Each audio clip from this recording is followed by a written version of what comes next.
Oi, bem-vindos a mais uma videoaula de História. Hoje vamos falar sobre a República Populista.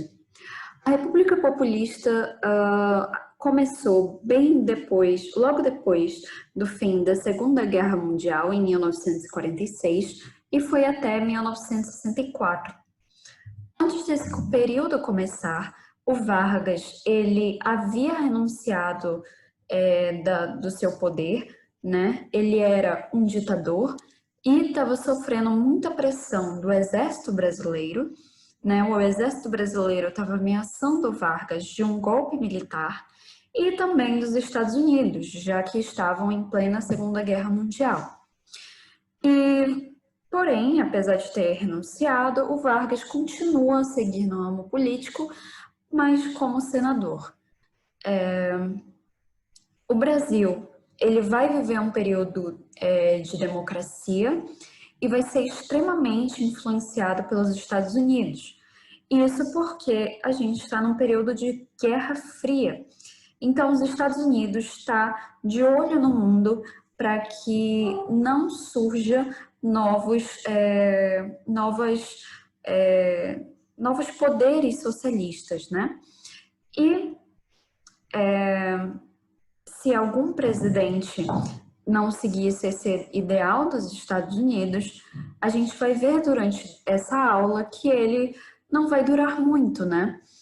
E República Populista, esse termo é usado para esse período porque todos os presidentes dessa época tiveram um viés popular, ou seja, eles queriam comunicar com a população, com o povo, queriam dizer que eram gente como a gente, que iam ajudar os mais carentes, coisa que foi muito influenciada também pelo jeito que Vargas tratava o povo, né? Tratava e falava com o povo. E o primeiro presidente dessa época foi o Eurico Gaspar Dutra, que governou entre 1946 até 1950. Lembrando que os mandatos, o cargo de presidente era de 5 anos. E o Eurico, ele era do PSD, Partido Social Democrático, e era um grande amigo de Vargas, né? O Vargas apoiou a sua candidatura na época da eleição. E o Eurico, ele se alinhou com os Estados Unidos na Guerra Fria e criou a Constituição Liberal e Democrática de 1946. Ou seja, o voto passou a ser direto, universal e secreto. Ou seja, todos votavam como a gente vota hoje, né? Todos podiam votar, ninguém precisava expor seu voto e votavam diretamente para presidente. O Eurico vai ficar conhecido principalmente pelo seu Plano SALT, que era um plano de desenvolvimento da saúde, alimentação, transporte e energia brasileira. Apesar do plano ter feito a inauguração da usina hidrelétrica de São Francisco e o Eurico ter feito também a rodovia Rio-São Paulo, também conhecida como Via Dutra, ele não fez muita coisa frente ao que se planejava, né? O Plano SALT prometia muito mais coisa além de só isso. E como não havia reeleição, o próximo presidente foi o Getúlio Vargas, que governou de 1951 a 1954. O Getúlio, ele era do PTB, Partido Trabalhista Brasileiro, e era a primeira vez que Vargas é presidente eleito pelo povo. Antes ele havia sido eleito por voto indireto ou por meio de golpes. E a política que ele adotou foi uma política econômica nacionalista, ou seja, é o fortalecimento da economia a partir de empresas estatais. Então, ele desenvolvia empresas, investia em empresas brasileiras, tá? O que rompeu, de certa forma, com os Estados Unidos, já que ele não ia investir em indústrias ou empresas americanas, por exemplo. E dentro do governo do Getúlio começou uma questão sobre o petróleo brasileiro, o uso do petróleo brasileiro, tá? Que os Estados Unidos queriam usufruir desse óleo, desse petróleo, assim como empresas privadas, seja do Brasil ou de outras regiões, e iniciou uma campanha pela exploração do petróleo por empresas estatais, a famosa O Petróleo é Nosso.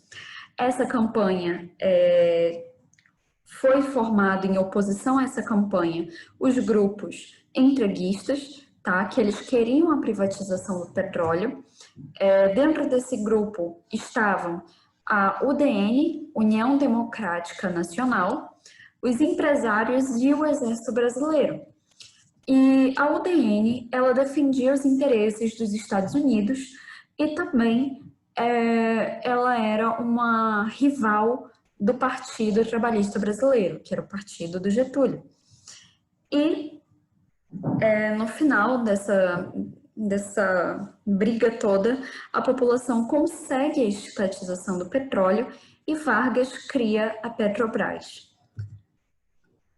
Porém, depois da criação da Petrobras, a pressão do exército, da UDN, dos Estados Unidos sobre Vargas aumentou e aconteceu nessa época uma questão que foi a Rua dos Toneleiros, tá?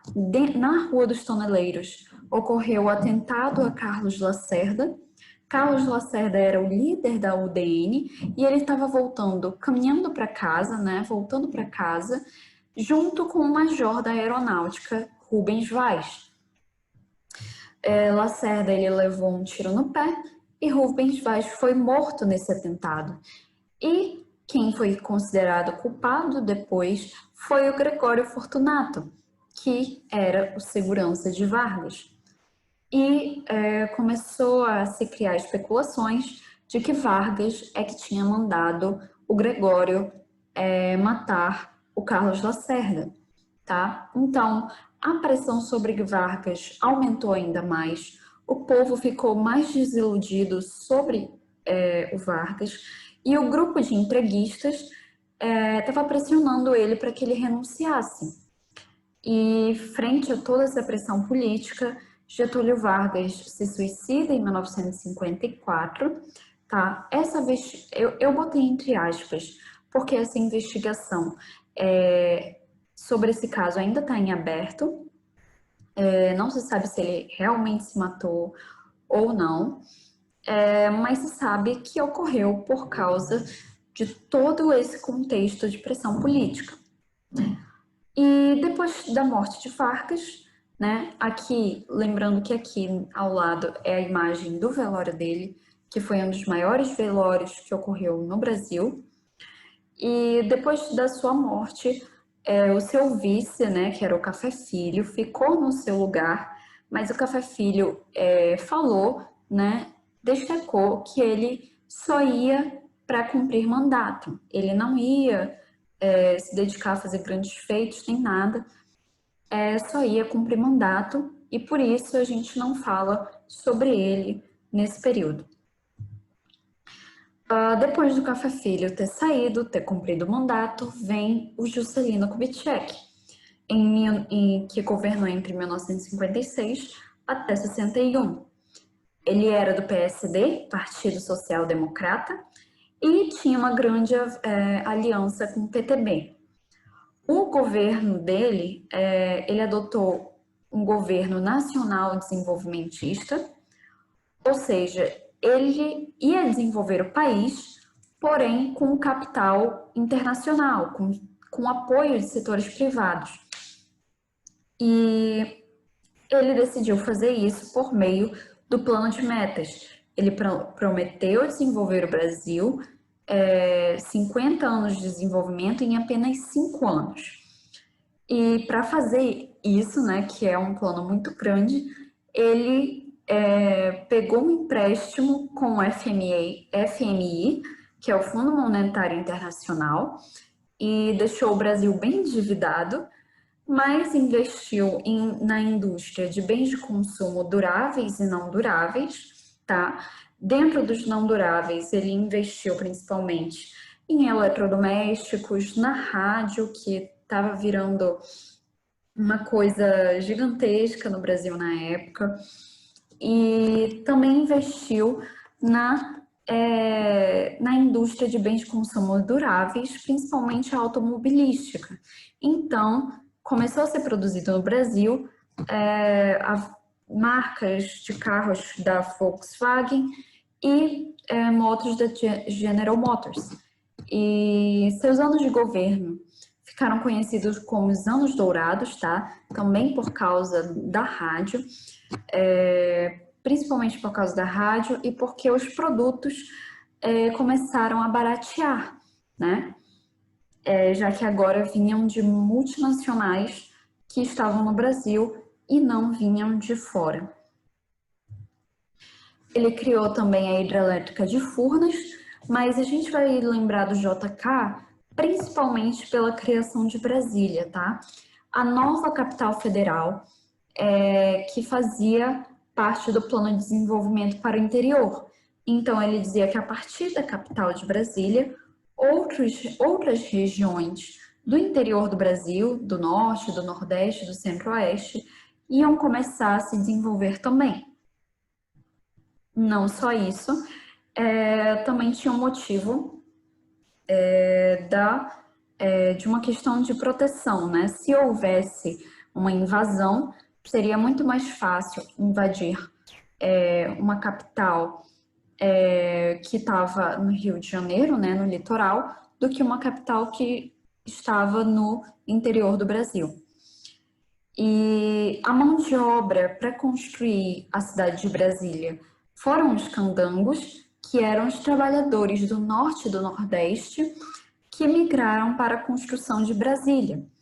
E devido a isso, aconteceu o maior êxodo rural do Brasil, né? E a população urbana superou a população rural nessa época.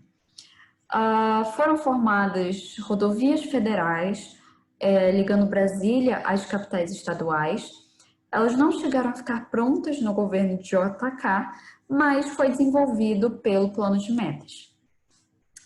Também houve a criação da SUDENE, que é a Superintendência de Desenvolvimento do Nordeste, ou seja, o governo vai investir na SUDENE para que ela se responsabilize pelos problemas graves que tinham no Nordeste, como seca, fome, entre outras coisas.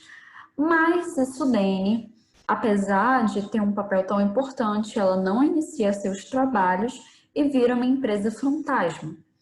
Devido a essa grande movimentação de dinheiro, você vê que no governo de JK ele fez sim muitas coisas, investiu em muitos setores, e devido a essa grande movimentação financeira, ele é acusado de corrupção.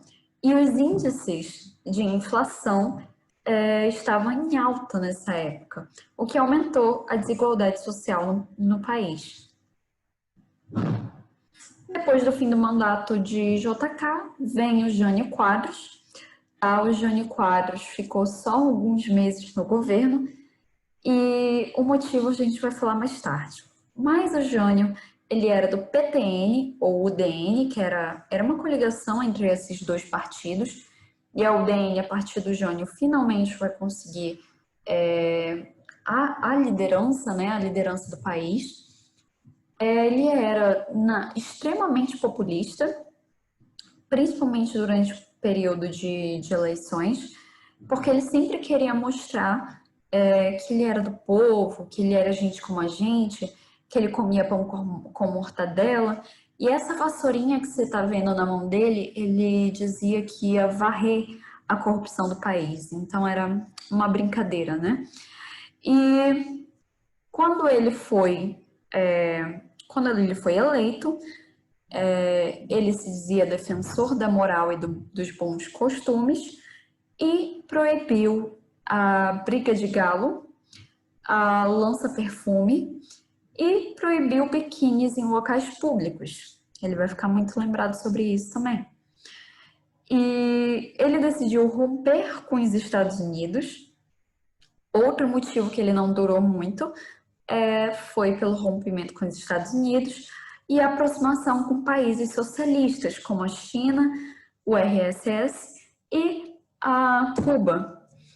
E ele foi influenciado a tomar essa decisão pelo seu vice-presidente João Goulart, ou também conhecido como Jango, que era do PTB. E aí você deve estranhar que o vice-presidente é do PTB, enquanto o presidente da UDN, que são partidos rivais. Mas isso podia acontecer porque as eleições para vice e presidente eram separados. E por isso acabou acontecendo dos partidos rivais ficarem juntos. Seu apoio ao comunismo, chegou ao ponto de um dos líderes da Revolução Cubana, o Che Guevara, vir ao Brasil e receber de Jânio Quadros a Medalha de Honra do Cruzeiro do Sul, tá? E Jânio se mostrou muito fraco e confuso durante todo o seu governo, né?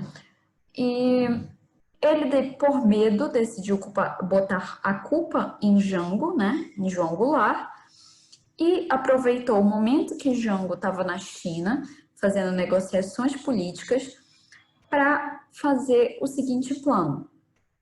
O Jânio, ele ia renunciar ao seu mandato, alegando a impossibilidade de governar ao lado de Jango. Mas ele esperava que a sociedade clamasse para que ele permanecesse e retirasse Jango como vice. Mas não foi isso que aconteceu. Ele saiu e ficou por isso mesmo. Então, por isso também que ele durou apenas alguns meses no poder. E depois dele, o seu vice, como era de costume, entra no poder. E o João Goulart, ele governa entre 1961 até 1964. Ele era do PTB, como eu já disse antes, e os grupos conservadores não gostavam muito dele, o consideravam comunista, apesar de ele não ser, né? Grupos como o Exército Brasileiro e a Igreja e afins. E os líderes, né, políticos que eram contra João Goulart decidiram tornar o Brasil uma república parlamentarista. E assim eles iam conseguir diminuir os poderes de João Goulart. Então, como uma república parlamentarista, o Brasil vai ter como primeiro-ministro o Tancredo Neves. Essa república parlamentarista durou até 1963, que foi quando ocorreu um plebiscito e a população decidiu o retorno do presidencialismo. E João Goulart conseguiu exercer seus poderes novamente. Com pouco tempo de governo que ele ainda tinha, né, até 1964, ele tentou fazer o Plano Trienal, que era uma tentativa de recuperação econômica, diminuindo as importações, mas esse plano falhou. Então, depois desse plano, ele decidiu fazer as reformas de base, que era reformular setores básicos como educacional, fiscal, eleitoral e agrário, principalmente agrário. Ele ameaçou retirar terras de grandes proprietários ricos e redistribuir para o povo. Ele fez isso principalmente influenciado pelas ligas camponesas, que eram movimentos sociais de lutas por redistribuição de terra.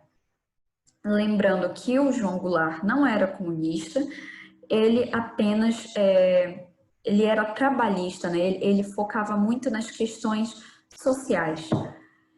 E isso gerou uma reação de setores conservadores, tá? Quando ele declarou essas reformas de base em 64.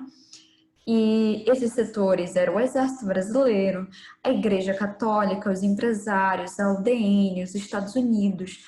A Igreja Católica, ela reagiu também porque ela criticava o radicalismo do João Goulart, principalmente porque era um radicalismo comunista, né?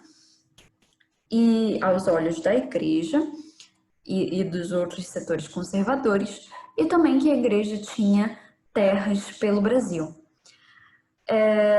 E foi feita a Marcha da Família com Deus, que era contra João Goulart, né, que tinha, vamos dizer, a logo tradição, família e propriedade. Essa marcha foi feita em São Paulo e com mais de 100 mil pessoas, então era muita gente. E começa a se desenvolver um golpe em Juiz de Fora, Minas Gerais, pelo general Olímpio Mourão Filho, com apoio de outros setores conservadores.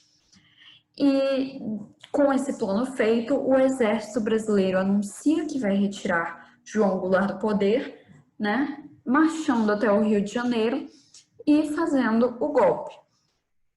O Jango, ele decide ir até Brasília para pedir apoio do Congresso, mas não consegue. E aí, sem esse apoio e com a pressão do exército, o Jango renuncia e se exila no Uruguai. E assim, por meio de um golpe militar, os militares iniciam a ditadura no Brasil. Bom, é isso, espero ter ajudado. Até a próxima aula.